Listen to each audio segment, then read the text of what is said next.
Egunon, hoy hemos venido a hablar de pensiones. Como viene siendo costumbre, Euskal Herria Bildu se viene reuniendo con los colectivos de pensionistas y estos nos están transmitiendo sus grandes preocupaciones.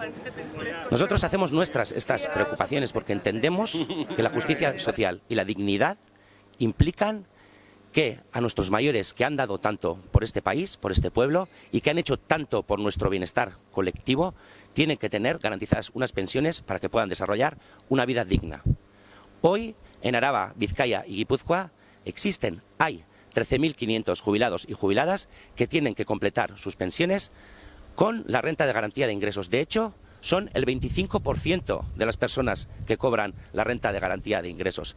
Y se ve perfectamente una brecha de género, porque 2/3 de estas personas son mujeres. Además de esto, están cobrando 300 euros menos de lo que marca la ley, porque Mendía y Urkullu han recortado el complemento de pensiones.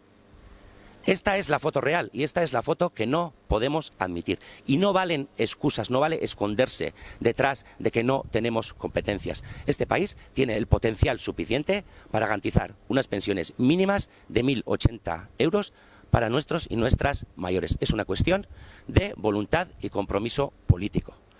Euskal Herria Bildu cree que para que este país pueda ir adelante necesitamos todas las herramientas de soberanía y entre ellas está, por supuesto, la gestión directa de la seguridad social.